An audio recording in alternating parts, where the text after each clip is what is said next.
I feel like Candy right now because I'm over it. Okay, I'm tired of Bravo giving us this shitty ass shows, and I feel like y'all have been seeing lately that Nene has been doing more posting, regarding what happened with Merit's Medicine, since they haven't they took Mariah out. Nene has been more vocal about speaking about whatever biases she feels like Bravo has had.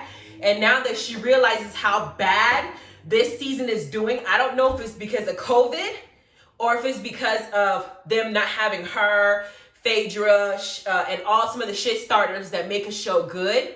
I feel like if Phaedra or Nene or hell, even Sheree were part of this franchise, this season 13, something would have been happening, because it seems like they're about to make this whole show all about Drew's wig. Like they put Drew and LaToya in there thinking that they're gonna be the new Nene or the new Sheree or the new Phaedra with the shade, and it's not working out the way that they want to.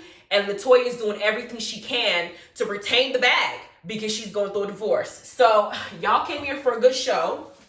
I'm gonna review Real Housewives of Atlanta season 13, episode 8. It's like Beach Please, but Bitch Please. I'm gonna review that, and I need some help. So give me a minute. Let me just go ahead and hydrate real quick, clear my throat before I start reading this, heifers. All right, let's go. So the episodes begin, and I'm starting to like Drew Sidora more than any of the members of this cast this season so far. I usually like Portia. Portia is my favorite because I like her personality, even though she can be ditzy sometimes. But this season, I'm starting to like Drew as time goes by, and I'm going to explain why. Kenya decides last episode, to plan this trip to her backyard, because this trip is by far one of the worst next to the Salt Lake City trip that they had. It wasn't as bad because they went to Vegas and they did have some serious drama. Normally, we're used to the Real Housewives franchise going off to another country or to someplace they've never been, sightseeing and some major shit happening. This season, I don't know if it's because of COVID. I don't want to blame it on COVID, because I think that there are other things that they could have done that I'm looking at that they could have spun to make this show good. But this season, Kenya planned a trip, and she's bringing her baby on the trip with because she don't have help like that. My only concern is why Kenya is not comfortable having Mark, the father of her child, keep the child by himself. I don't understand that. I don't know, because she hasn't come out and say anything about an alleged abuse or whatever. All we see is he treats her like shit. But she has said over and over and over and over again that when he does spend time with her, all he wants to do is hang out with Brooklyn. So I'm thinking that maybe if she left him alone with him, Brooklyn will be good, but she wants her daughter with her. Maybe it's a personal choice. Maybe she just wants to feel like she's the only one that can protect her. So she decides she's going to bring her baby on this trip, regardless of how much money she has. Because Marlo says she has money. She can hire somebody. And Portia's like, I was crying, having to come here leaving my baby. Stranger danger. I'm not going to leave my baby with somebody I've never met. I don't know. And if I can't leave her with my husband, she's staying with me regardless. Because we know a lot of situations that happen now with people in COVID. There's a lot of abuse going on. I'm not going to leave my baby with nobody. But Kenya decides to take her and LaToya on a private sex session jet, because they're having this little female love romance going on now that Kenya ain't getting no peen from Mark. And we have since learned that their divorce is proceeding because Mark don't want to be with her no more. Then we got the COVID trip, her backyard in this big ass house. They're in the backyard, is what I'm going to call it, because that's what it is. It's basically literally just walked around the corner. She had the girls go on a bus and spend 8 hours on a ride while she got to fly privately on a jet. Now, I know for a fact that Kenya could have told the ladies, hey, y'all, I want to take y'all on a trip, but it's an 8-hour drive. I don't want to have to pay for the flight myself because I'm bringing my baby. So why don't y'all front up your money for your tickets so you don't have to sit on this damn bus? She could have done that and given them that, but Kenya likes to be shady when her life isn't going well. And I felt like this was just not a good look. So Cynthia was like, I'm going to catch y'all later, because she wasn't about to sit on that bus for 8 hours, because she knew what she was doing. And she was like, you got me fucked up. And Kenya can't look at her and get mad at her, because she's still trying to make amends for trying to ruin her engagement in the first place. So Cynthia came later while everybody sat on that damn bus for 8 damn hours. So Cynthia shows up first, and she gets a room with a jacuzzi. It's a really nice room too. Then the rest of the girls show up, and it seems like Kenya got this game going where they're going to have to play this ghetto, I think it's Clue or something, where you got to find out who got murdered or who murdered this person. And to do it, she thought it'd be fun for them to have alter egos. Candy said, I don't know how the hell I'm gonna pick an alter ego because my name itself is an alter ego. I have a stripper's freak ass name named Candy. I don't feel like I need to have a different alter ego name. Who needs that? But we got other names like Diva, Lickety Split, 50 Cent, and Peaches was Portia's.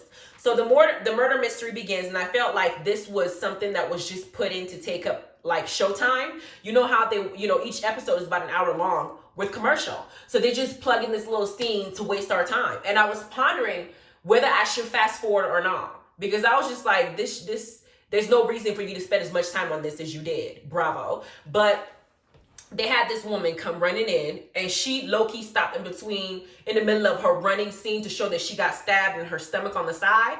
She stopped to low-key like shake her ass before she fell. On your way to heaven, child, are you going to twerk just to make sure you have your last hurrah before your spirit leaves your body? Is that how it works? But she falls on the floor, and I'm just sitting there like, this already looks like a damn shit show. And as that's going on, we see this white man with a gun, it's supposed to be a fake gun, come running in with a mask on, screaming. If y'all peep Portia, it looked like Portia had been running from guns her entire life, because the way that she hopped above that chair, she put both her legs and whoop. Portia in a gunfight would be the one to get away. She didn't alert anybody. She didn't even try to grab her friend Shamia. She didn't try to warn anybody that there's a gun. She said, I'm gonna hide me and take care of myself first. She hopped her ass over that couch with no effort. She hopped her big ass in tow, and she did it smoothly. And I was just like, damn, Portia. I hollered when I saw that. Portia's personality is just, you cannot be mad at that girl. Some of the stuff that she says and she does, I just can't. I just start laughing now that she's more open and she's not under Cordell's ass trying to be the perfect, this good type, Stepford wife type situation. I like everything about her and how she reacts to things. So that shit had me dying. Then the murder mystery begins, and it seems like the way that Kenya set it up is the winner is gonna get their own room, like a better room, if they don't like the room that was assigned to them. And Tanya's like, I need to pay attention to this murder mystery because I ain't getting I'm not getting a fucked up room. Tanya is now kind of part of the show, including herself now along with Marlo. It's ironic that Tanya seems to have been brought into the show through Nene, and it seems like Marlo was also brought into the show through Nene. And yet all these people that Nene had brought into the show to make it better are allowed to stay on the season, but Nene herself have been kicked out. And it doesn't seem like their presence is taking place of her and what she could have brought to the show as far as drama goes. As much as I don't like Nene's personality sometimes, and I think she's full of herself, I do feel like her presence as far as dramatic effect and building a reality television show, she has the personality for reality TV. So it helps to have her on the show, if anything, to keep the ratings going and us watching, and just so we can talk shit about it like we're doing now.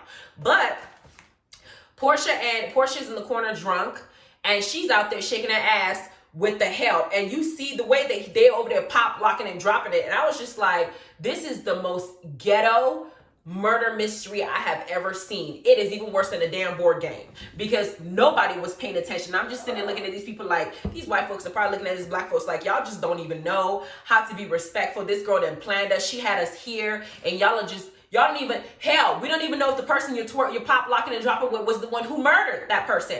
But clearly everybody was bored. Portia didn't want to use her brain, as usual, and she said, this man just need to go ahead and shoot me with his fake-ass gun. Latoya's ass is drunk, and obviously when she gets drunk, she tries to make it about herself.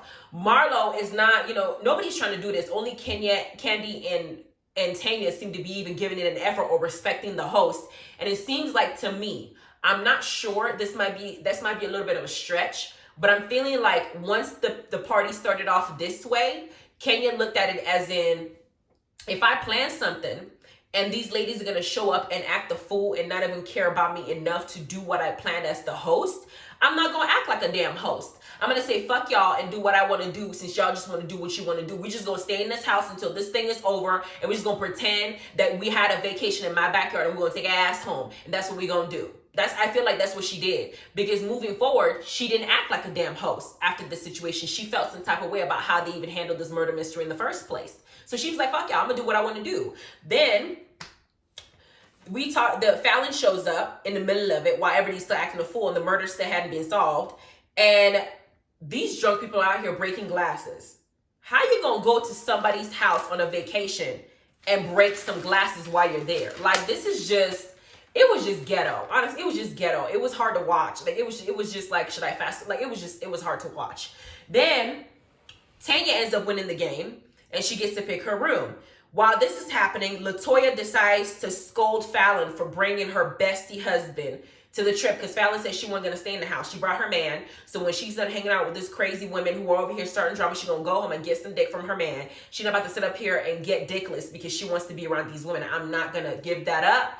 I'm young. I still enjoy sex every day, all day, every day. And no matter how long I'm going to hear, I'm going to make sure that I still get mine, because she brought her man with her. Meanwhile, the next episode, when the stripper comes, you find out that either Tanya or Portia allegedly didn't have their dick with them, so they got it from somebody else. But Fallon brought hers with her. Then, while they're arguing, Drew jumps in and says, don't listen to her. LaToya don't care about husbands.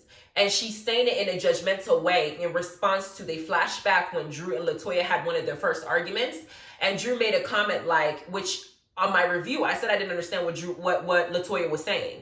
Because initially in the episode, LaToya said that she's going to end up having fun for a year and her husband is going to fix their marriage after she's done fucking everybody with the post or whatever, whoever the hell she wants to screw, right? And then later on, when she's having an argument with LaToya, she said that she can do whatever she wants because her and her husband are separated. So I was like, well, which is it? Do you plan on having sex with all these people and then going back and fixing your marriage? Or y'all separated and you out here just doing your own thing and you have no conscience in going and getting back with your husband? Like, what is it? What are you doing? It was a little bit confusing. But LaToya took that response from, Drew took that response from LaToya as she just don't understand the sanctity of marriage and she just doesn't get it, which is unfair because it seems like nowadays every marriage has their own rules and how they want to function. So LaToya is choosing to have this type of relationship where her and her man can do whatever they want until they decide whether they want to be together or not. Meanwhile, Drew is out there getting yelled at and being left by her husband for 3 days at a time, and she's choosing to stay in the traditional way. Because, child, if my husband was leaving me 3 days at a time, I would not be traditional. Those 3 days that you're going to be gone, there's going to be somebody else in this house to take care of me because you obviously don't want to be with me or work things out with me. You left the whole state to go and cool off. Well, I'm going to let somebody come here and help me cool off or your ass is gone. But clearly, LaToya took it as an insult because LaToya decides to go over to her and gently touch her arm while she's trying to insult her, talking about, Drew, let's talk about your struggling husband. And of course, Drew gets mad about it. And she's like, bitch, Drew got mad about the comment that LaToya made about her man. Clearly, she's overprotective about this man who I think could be verbally abusive and psychologically abusive sometimes, right? But then she already don't feel it for LaToya. She don't. LaToya is aware of this, but she's drunk. So she ain't thinking about what she's doing. And so Drew is like, bitch, don't fuck with me. I'm from this. Well, she said Chicago or Detroit. She said, I'm from Chicago, bitch, don't fuck with me. And I'm just thinking to myself, I've heard several females tell me that. Don't fuck with me, I'm from DC. Don't fuck with me, I'm from Detroit. I'm just looking at them like, do we need to reintroduce each other? Okay, well, I'm Nigerian. It's nice to meet you. I don't feel like when people tell me I'm from this place that it's supposed to intimidate the hell out of me. Either you swing or you don't swing, but don't tell me where you're at. I didn't ask for it. But Drew said that, and it was supposed to be a warning to LaToya to be careful because she's ready to whoop her ass. She didn't have enough of her mouth. At the same time, in this situation, Drew was getting her back for some of the stuff that she felt like LaToya had done to her in the past. And obviously, LaToya felt some type of way about it, so Drew had to check her. Was the touch that deep, though? No, I didn't think it was that deep for her to have done what she did, but I think she was just using a little bit, whatever excuse she had to get LaToya together because she already don't like her. That's what that is. So, boo, why are you naked? I'm looking at your whole dick while I'm doing a video. Why are you teasing me? It's not fair. My husband just walked into this bathroom with all his clothes off with his six-pack and his sexy ass and expects me to continue the video. Should I leave and go get some before I continue? Like, damn. Now, LaToya's drunk ass can't control herself because Drew is ready to fuck her up. So Marlo decides to join in and like, yo, you can't touch nobody, because Marlo doesn't feel like she's getting enough camera time right now at this point. So she feels like she has to say something in return. That's what that is. Then we realize that Marlo got the shadiest and the shittiest room out of every single one there because Kenya was the host and Kenya and Marlo didn't get along. So I don't know why Marlo was so shocked that Kenya gave her the most inconsiderate room. And we know that Marlo tries to act like Nene a little bit and she a little bit bougetto. So she gonna come into a situation to act like she's the richest person in the room. So she has to have the best room, the best this. Some of them act like they ain't never lived in the projects before and they don't know what poor looks like. And that this situation in the room that she's in really isn't a bad room. It's a temporary situation. If you're gonna stay here for 2 or 3 days, it's temporary. It's better than your ass sleeping outside in a crack house. Sleep on the damn bed, get the room that's what? It's like a queen size bed. Sleep in it. Understand that you and this girl don't got a good relationship. She ain't gonna treat you like a queen when you go anywhere with her. And then when you're done, take your ass home. Marlo, it ain't that serious. But it's almost like because she's on TV, she wants to flex. That's what I think it is. Now, Drew tries to bring up the touch again later on. And Kenya, while the touch is happening, they're having several different conversations. Kenya decides to take another dig again at Drew's wig, which is why I'm thinking that this wig of hers is supposed to be bone of contention for the entire show.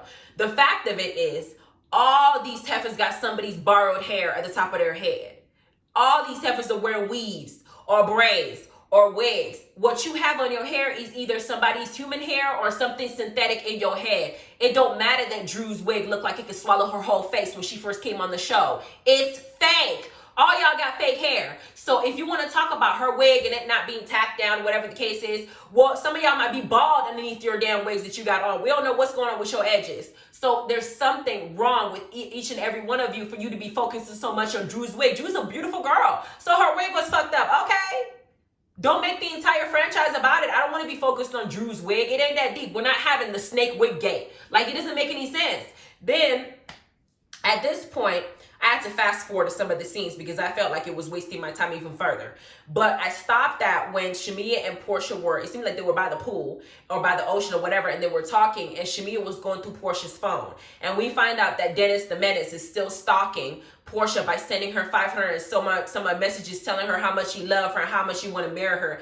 Dennis has been trying to marry Portia for 3 seasons now, and they still ain't got married. He probably has several women tattooed on his name. I feel like Dennis is after Portia because he feels like she's unattainable right now, because prior to that, he thought he had Portia because he was throwing all his money in her face. He realized that Portia was willing to leave him regardless, so now he's chasing her. Portia said thank you, and that's all she said. And Shamia steals her phone, running around the pool trying to respond because she feels like what Dennis is saying is enough for her to not throw herself back at his little ass. I was like, well, fine, whatever. Then Candy decides that she wants to talk to Kenya about how she's been treating Marlo this entire trip. Why invite Marlo if you're going to continue to treat her like shit? Maybe she wants to take out her anger and her, discomfort and her unhappiness out of Marlo because Marlo is a good target. Who knows? But while she's trying to talk to Kenya, Kenya walks out and decides to go out and grab her own. She ordered some crab cakes and her own food while everybody else got to wait. She said, I as a host, I had the whole refrigerator packed with food, but food that people got to make.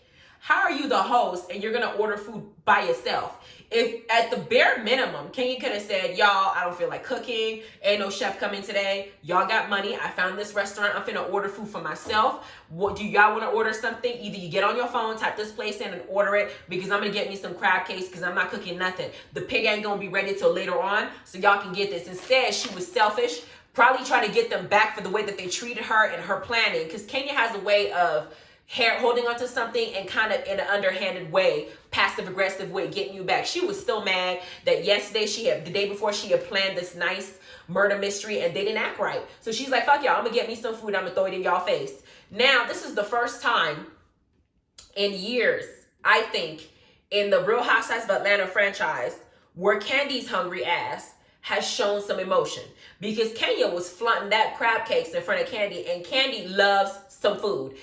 If you want, Candy is like a dude. You want to get to her heart, you need to give her some food.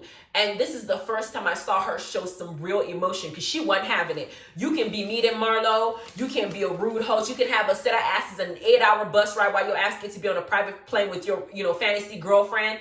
You can do all that to me and I would take it. But when it comes to food, how the fuck dare you? Candy spoke and she meant it. I let it slide.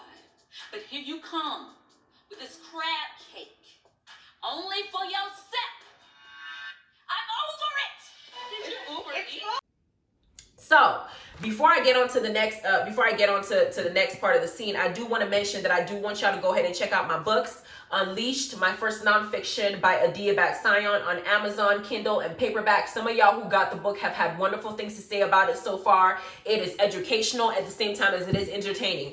I broke it down. I broke down your nations. I told you who you are. If you want to cross-reference the information and see if I'm lying or if I'm telling the truth, because some of the stuff that you might read might be like, oh my God, is this really happening? You have a right to do so. If you decide that that you don't want to do that, you just want entertainment, you just want drama better than this Real Housewives show, then baby, go ahead and line and get you my fiction novels, drama, erotic. My main character is a stripper slash brothel worker, and it has nothing to do with my personal life. My imagination just went wild. So please don't read it and look at me, because I love the Lord. I am a sinner when I need to be, but trust. Some of the stuff I put on here is just based on my imagination. Just don't be like, well, damn, is she that much of a freak? I am, but it's not what I put in the book, all right? I just put stuff that I think that you guys would like to, read about and entertain you. This is 50 Shades of Grey / Love and Hip Hop / Growing Up Hip Hop / Real Housewives of Atlanta / me who's writing it. But it's called Just Add Pepper. It's the first book by A.S. Blaine. The second one is called Sage by A.S. Blaine. This is part 1.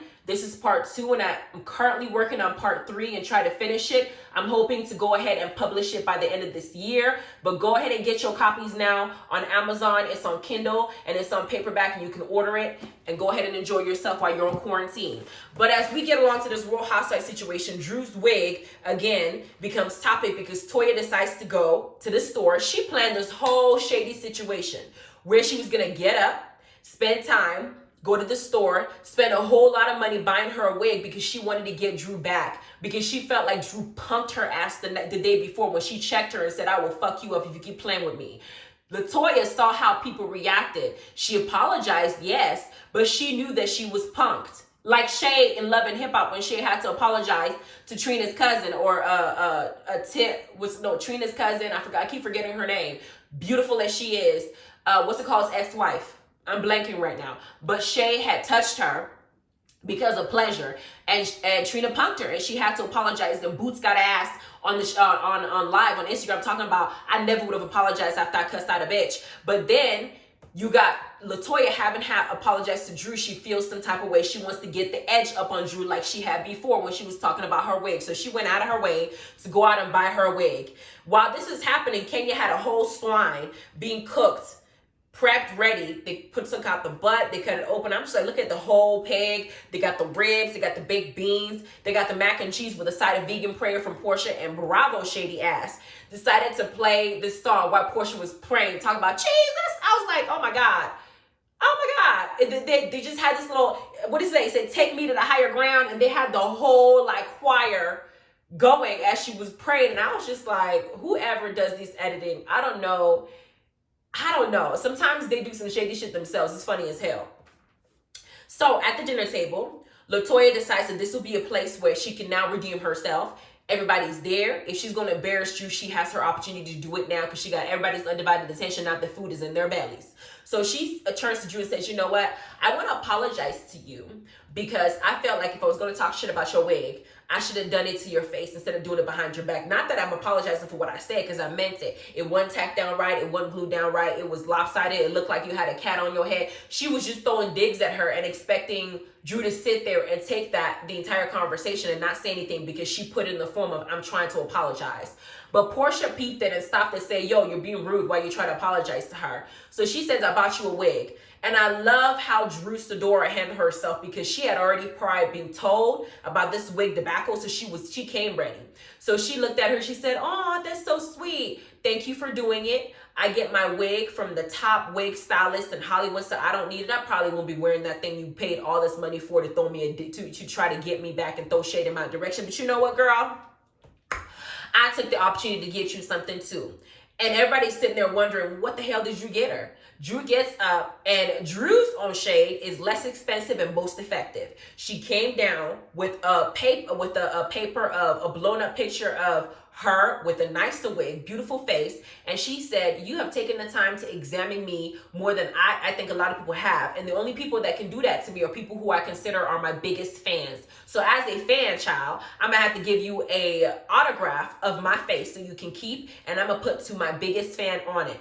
And Candy caught the shade and was like, touche, girl, because it was a better shade, and you could look at at LaToya's face and realized, you could see her face dropping a little bit. She realized that her effort and what she was trying to do fell on deaf ears and on deaf eyes, because here she was trying to embarrass Drew again, and Drew got her all the way together and said, you know what, you're not going to do this to me in front of everybody. I'm going to embarrass you more than you're embarrassing me. So you get to keep that expensive ass wig you bought. I'm not touching it. You went out, wasted all your time for this, and that shit didn't go nowhere. You got pie-faced, and you're going to leave here with my autograph in totes. So I was like, well, damn, Drew, you ain't a punk. Baby, you got to stop coming out here naked. I can't do it. It's not fair. You can't do that. Then, as that kept going on, Marlo decided that she was going to take this opportunity to address Kenya. Except Marlo seems to have short-term memory loss. Marlo, didn't you tell this girl that that's why her mama didn't want her? That is something that, here's the thing. When somebody argues with me, I feel like they're arguing with me because they want to get their point across. If they're trying to get a point across, I'm willing to listen. But when you go to the part where you're not trying to get your point across, you're trying to break me down to the white meat and you're trying to hurt me to my core, at that point, I look at you like you're wicked spirited. When Marlo was arguing with Kenya, she wasn't trying to make her point. She was trying to hurt that girl. And she said, that's why your mama don't want you. That is the worst thing to tell somebody, which probably explains why Kenya is doing so much to hold on to Brooklyn as much as possible. Because she don't ever want Brooklyn to feel like her mother didn't want her like her mom made her feel. So she's doing everything she can to make sure that Brooklyn feels the love and the support that she never got from the person who gave birth to her. When Marlo said that to her, I felt like there was no way in hell that Kenya and her were ever going to find peace.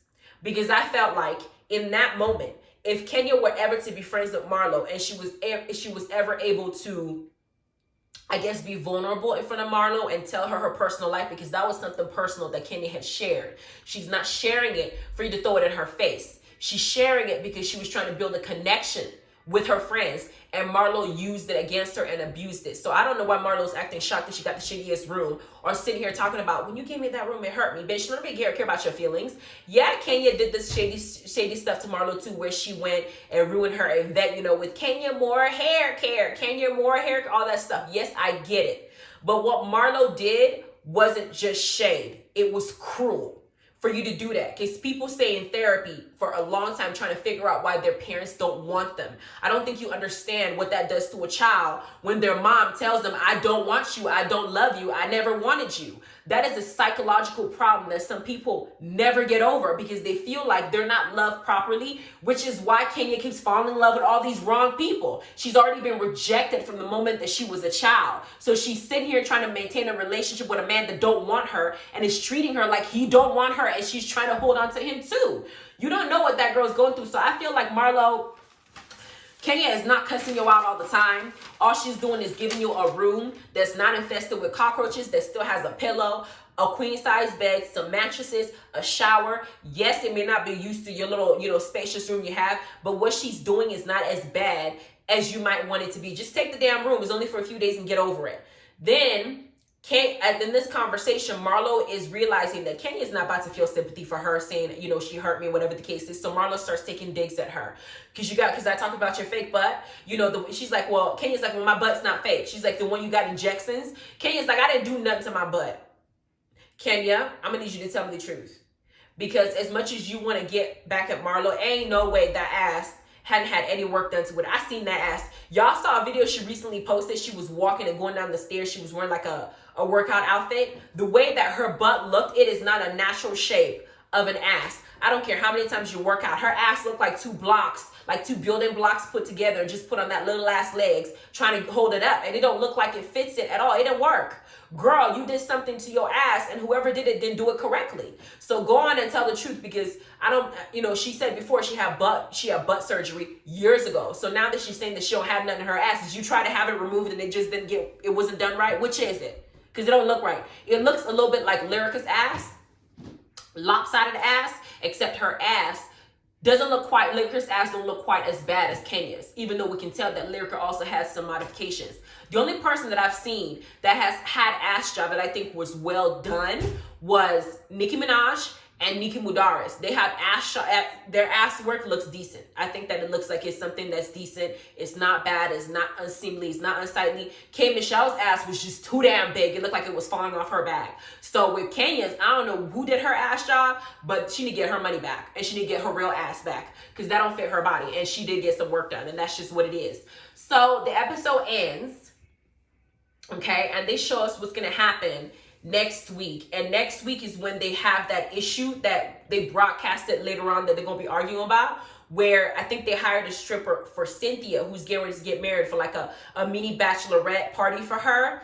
And there was that whole rumor saying that Tanya and Portia had like a threesome and slept with the stripper, and it was spread by Portia and Tanya had a threesome with the stripper, and Kenya was the one who spread that information to everybody. And we were seeing the post that Portia was making about it prior to the season even starting. So finally we get to see what happened, and I hope that episode gets good. That's the only reason why I chose to do this review today, is because I'm going to review that one, and I want y'all to go ahead and keep up and be up abreast with what's going on. Anyway, you guys have a good evening. I'm gonna do my next review on Love After Lockup, because I've had to start and go and find new shows to start reviewing, since some of these shows are disappointing. And right now, Married at First Sight, Love After Lockup are giving me the life.